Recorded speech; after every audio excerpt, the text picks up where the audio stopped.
CY4 के बालों में मैं एक शोले का डायलॉग कहूंगा। कुत्तों को खाना डालना तो दूर की बात है, रामगढ़ वाले तो साले पागल कुत्तों को ही खा गए। तो अपने को भारत को कोई डरने की जरूरी नहीं। वो मेरा अनुमान थोड़ा गलत निकला।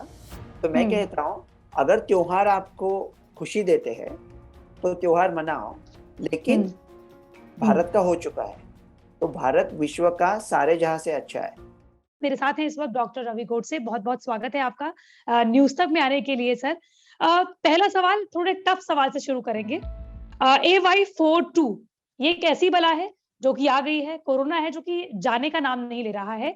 अब ब्रिटेन में ऐसी बातें सामने आ रही हैं कि कई वैक्सीनेटेड लोग या फिर एक बड़ी पॉपुलेशन वैक्सीनेटेड होने के बावजूद भी एक वेरिएंट जिसे कि डेल्टा प्लस वेरिएंट नाम से कहा जा रहा है, वो एक बार फिर से वहां उत्पात मचा रहा है। भारत में भी कुछ केसेस इसके रिकॉर्ड किए गए हैं।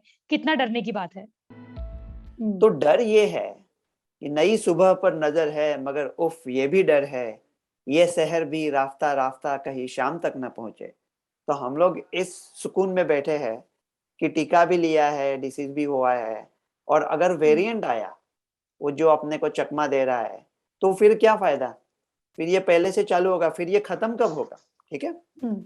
तो यूके में जो वेरिएंट आया है इसको AY4, हम्म। मतलब वो जो डेल्टा का डेल्टा है जो हम्म। भारत में हुआ था, वो है B1617.2। लेकिन ये सब बाकी CY4, इसका 1 2 का 4 हम लोग इंडियन वाले तो कर देंगे। हम्म। लेकिन इसके पहले ये कहें तो ये वायरस चाइना से आया है। तो वेरिएंट कौन सा भी हो, पहला शुरू चाइना से हुआ है, वो भूलना नहीं चाहिए। तो ये हम्म। जो डेल्टा था जिसको इंडियन वेरिएंट बोलते थे, उसको B1617.2 को अभी डेल्टा बोलते हैं। तो वो डेल्टा यूके में भी था। अभी वो डेल्टा का एक सब टाइप आया है, उसको CY4 बोलते हैं। ओके। वो जो सब टाइप है, जैसे इंडिया में भी 2 3 महीना पहले उधम मचा था ना, डेल्टा प्लस आ जाएगा। मैंने हम्म। अभी क्या हम्म। डेल्टा प्लस, छोड़ दो पागलपंती यार। तो हम्म। डेल्टा प्लस आ जाएगा, तो वो CY4 से केसेस आ रहे हैं। तो इसका मतलब क्या है? क्या मतलब? ये वायरस तब्दील हो रहा है ना, बदली हो रहा है। हम्म। हम कितना बार कह चुके हैं, आपके बार शो पे ही कह चुके हैं कि शक्ति कपूर का कादर खान हो सकता है, शक्ति कपूर की वैजयंती माला नहीं होती। इतना नहीं बदलता वो वायरस। सो वायरस थोड़ा भी बदला तो भी आपके वैक्सीन और नेचुरल डिसीज उसको प्रोटेक्ट करेंगे। इतने लोगों को कोविड हुआ था, और अभी काफी लोगों का वैक्सीनेशन भी हुआ है। जो लोगों को कोविड हुआ था और जिन्होंने टीका लिया है, वो वर्ल्ड में बेस्ट प्रोटेक्टेड है, उनमें सबसे सक्षम इम्यूनिटी है। तो कोई CY4 भी आ जाए तो भारतीय लोग तो उससे सुरक्षित रहेंगे, क्योंकि काफी लोगों में नेचुरल इम्यूनिटी है। मैं दो चीजें क्विकली कहूंगा। पहली चीज है, तीसरी लहर नहीं आएगी। हम्म। और वो CY4 के बालों में मैं एक शोले का डायलॉग कहूंगा। कुत्तों को खाना डालना तो दूर की बात है, रामगढ़ वाले तो साले पागल कुत्तों को ही खा गए। तो अपने को भारत को कोई डरने की जरूरी नहीं। लेकिन इसी के साथ फिर एक और बात आती है कि देश में 100 करोड़ वैक्सीन डोजेस भी हो चुकी हैं अभी तक, और आगे चल के और ज्यादा भी हो जाएंगी। तो वो सही वक्त कब है? क्योंकि आप ही ने कुछ महीने पहले ये भी कहा था कि 2 अक्टूबर को फेस मास्क उतर जाएगा, लेकिन ये उतर क्यों नहीं रहा है? तो आप जैसा कह रहे हो कि उतर जाएगा, तो पहना कहाँ था जो उतर जाएगा? भारत ने हम्म। पहने कहाँ है मास्क? तो हम्म। ये मैं बड़ी प्यार से कहता हूँ, अपने लोग इतने इतने प्यारे नहीं पहनते मास्क। कुछ स्टडीज में सिर्फ 14% लोग मास्क पहनते थे। तो मुझे हम्म। पूछते हैं बड़ी प्यार से और बड़ी मासूमियत से कि भैया हमारे मास्क कब उतर जाएंगे? मास्क तो यहाँ है, रामलीला चल रहे हैं सब, मास्क तो यहाँ है सबका। पता भी नहीं चलता राम कौन और है हनुमान, क्योंकि मास्क तो सबका हनुवटी पे ही होता है यहाँ पे। और कहते हैं हम्म। मास्क निकल कर मैंने कहा था 2 अक्टूबर को निकल आएंगे। बाद में मैंने वो चेंज कर दिया, बोला 1 नवंबर को निकल। चलो अभी 1 नवंबर भी आ गया, एक हफ्ते में। लेकिन उसके लिए मुझे लोगों से एक दरख्वास्त थी कि जितने मास्क आपको जल्दी निकलने चाहिए, अभी पहनते रहो। हम्म। अभी अगर मास्क पहनोगे अच्छी तरह से, जितना आप ज्यादा मास्क पहनोगे उतने मास्क ज्यादा निकलेंगे, ज्यादा मास्क डाले तो। और अपना वैक्सीन का प्रभाव थोड़ा कम है, हम्म। डेल्टा की वजह से और कम हो गया है। से कोविशील्ड 55 60 70% था, डेल्टा के अगेंस्ट शायद 50% रहेगा। इसका मतलब क्या है? कॉइन टॉस का चांस है। विराट कोहली तो 50% टॉस भी नहीं जीतता, 30% जीतता है। तो कॉइन टॉस का चांस है, आपको कोविड हो सकता है अगर आप कोविड के पेशेंट के संपर्क में आए तो, फिर भी आप सीरियस डिसीज से बच जाओगे। तो हम जो लहर की बात कर रहे हैं और कहर की बात कर रहे हैं, वो अब कुछ नहीं होगा, क्योंकि ये लोग अस्पताल नहीं पहुंचने वाले हैं, ये सीरियस नहीं होने वाले। वो केसेस गिनने आप छोड़ दो, अभी उसका कुछ फर्क नहीं पड़ता। मलेरिया के कितने केसेस आए कल इंडिया में, आपको पता है? डेंगू के कौन कौन गिनता है? ये केसेस गिनना ही छोड़ दो। जो संक्रमण के केसेस हैं वो 1% कम हुए हैं, लेकिन जो मरने वालों का आंकड़ा है वो पिछले 2 हफ्तों में बहुत ज्यादा बढ़ा है। पिछले हफ्ते यानी कि 17 से 24 तारीख का अगर देखें, या फिर 17 से 20 तारीख तक का देखें, 15 से 20 ये मान लीजिए, तो उसमें कुछ हजार लोगों की डेथ हुई थी, लेकिन अब जो है वो आंकड़ा बिल्कुल डबल हो चुका है। तो क्या तभी भी डरने की जरूरत नहीं है? वो मेरा अनुमान थोड़ा गलत निकला। मैंने कहा हम्म, था कि 1 जुलाई को पैंडेमिक खत्म हो गया, और हम्म, खत्म हुआ है, उसका हम्म, एंडेमिक हुआ है। हम्म, लेकिन ये जो केसेस और कम हो जाने चाहिए थे वो नहीं हुए, और जो हम्म, डेथ के नंबर है ना, हम्म, उसका थोड़ा अनुमान गलत आया, क्योंकि इंडिया का हेल्थ सिस्टम अच्छा है। मैं आपको हम्म, ये अच्छी तरह से एक्सप्लेन करता हूँ। अमेरिका में अगर कोई पेशेंट सीरियस डिसीज से आ जाता है कोविड में, और आईसीयू में भर्ती हो जाता है, तो हम लोग उसको मरने नहीं देंगे, तो कुछ ना कुछ करके चालू रखेंगे। तो 90 दिन तक वो उसका कुछ ट्रैकेओस्टमी सब हो जाएगा, लेकिन वो मरेगा नहीं, 90 दिन तक रहेगा।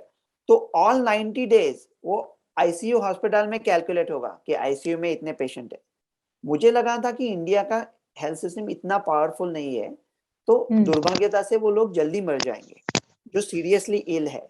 लेकिन हम्म, इंडिया का हेल्थ सिस्टम भी अभी थोड़ा इम्प्रूव हुआ है। हम्म, उसकी वजह से अभी क्या हो रहा है कि वो जो लोग डेथ थोड़े लैग हो रहे हैं, कि जो हम्म। 1 हफ्ते में सीरियसली डिसीज मरते थे, वो शायद 2-3 हफ्ते। सो जो हम लोग आज नंबर देख रहे हैं, वो 3-4 हफ्ते के पहले से है। ओके, तो hmm. Deaths always lag behind. एक पैटर्न है, भारत को लेकर पैटर्न है कि पहले रक्षाबंधन आया पिछले साल, उसके बाद कोरोना के केसेस 1 महीने में बढ़ने लगे, जो हम अगस्त सितंबर के बारे में बात करते हैं। उसके बाद इसी साल जब होली आई, और आप तो वैसे भी शोले के बहुत बड़े फैन हैं, तो होली के बाद क्या हुआ कि गब्बर ने, यानी कि कोरोना ने पूरा उत्पात मचाना शुरू कर दिया। हमने वो अप्रैल मई में देखा। अब दिवाली आ रही है, फेस्टिवल सीजन आ रहा है। लोग दिवाली को मुझे लगता है कंपैरेटिवली होली और रक्षाबंधन से ज्यादा धूमधाम से मनाते हैं। तो क्या फिर भी डरने की जरूरत नहीं? तभी भी आप कॉन्फिडेंटली ये कह सकते हैं कि तीसरी लहर नहीं आई? उदय उदय से पहने हुए हैं कपड़े, दीवानी ये रंग के तुझे भाता है। अगर उनको पसंद है सखी, तो मुझे इस रंग में हर रंग दिखाई देता है।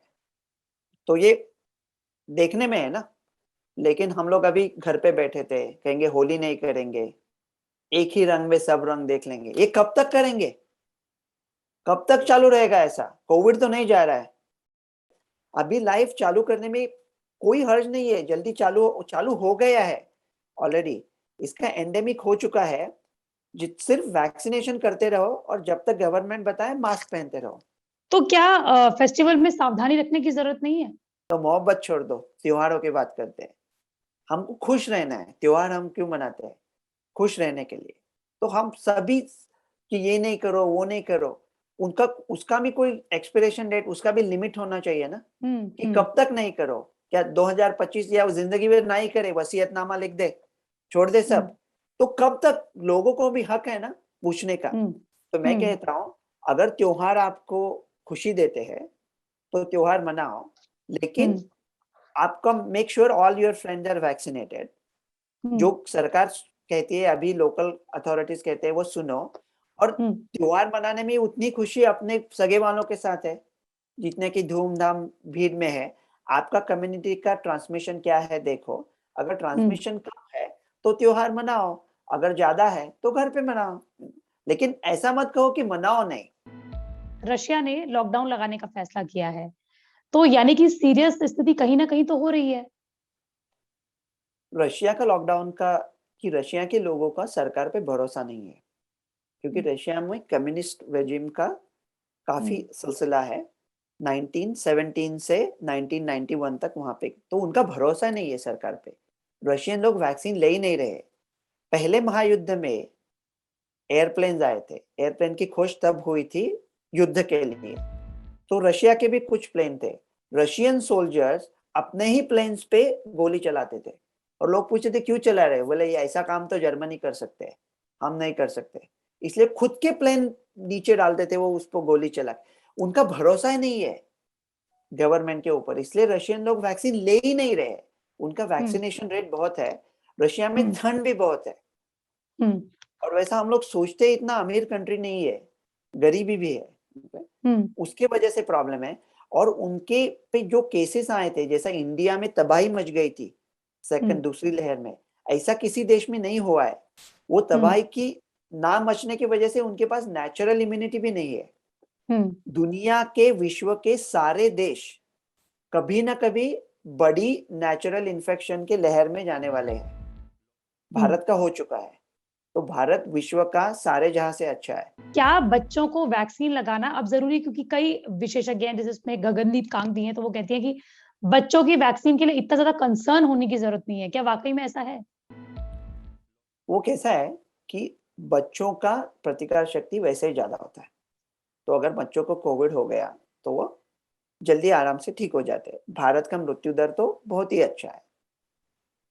उसके ऊपर सोने पे सुहागा ऐसा हुआ था कि दूसरी लहर में जब बुजुर्ग सब इन्फेक्ट हुए थे, तो उन्होंने घर पे अपने बच्चों को भी उसको थोड़ा प्रसाद दिया था, तो काफी बच्चों को भी हो चुका था, लेकिन बच्चे ठीक होते तो उनको पता ही नहीं चला।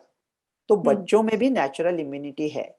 फिर भी कौन सी भी वैक्सीन बच्चों में अच्छी चलेगी, क्योंकि बच्चे एनीवे अच्छा करते, लेकिन फिर भी बच्चों को हो सकता है, और बच्चों को हुआ मामूली तरीके से हो सकता है, और बहुत ही कम बच्चे सीरियसली इल हो सकते हैं।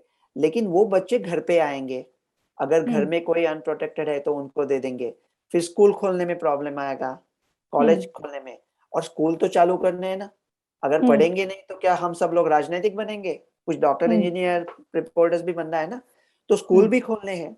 तो इसलिए अभी भारत की 30% आबादी 18 के नीचे है, तो उनका तो कुछ किया ही नहीं है, उनका मतलब वो करना चाहिए ना, नहीं तो वो हमारा एक्सपोज फ्लैंक हो गया ना, तो सब पूरा दरवाजा वगैरह सामने के खोल दिए, पुलिस ने आपको चारों तरफ से घेर चुका है, लेकिन पुलिस सिर्फ आगे है तो डॉन पिछली गली से निकल जाएगा ना, तो उसके वजह से बच्चों की वजह से फिर वो वापस आ सकता है।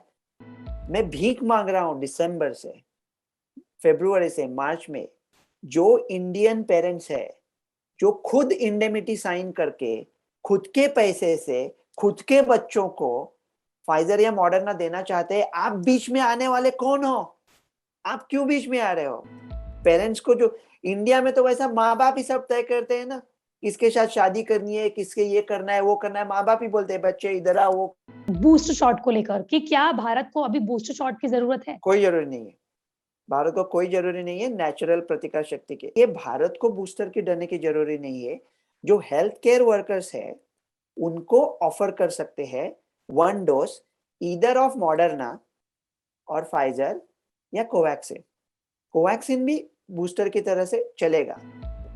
थैंक यू सो मच हमारे साथ जुड़ने के लिए सर, और लोगों के बीच में पॉजिटिविटी बांटने के लिए। तो जिस तरीके से डॉक्टर रवि गोडसे ने कहा कि आप सभी लोगों को फेस्टिविटीज मनानी है, लेकिन निगरानी के साथ, और तीसरी लहर नहीं आ रही है। हमारे साथ जुड़ने के लिए बहुत बहुत शुक्रिया।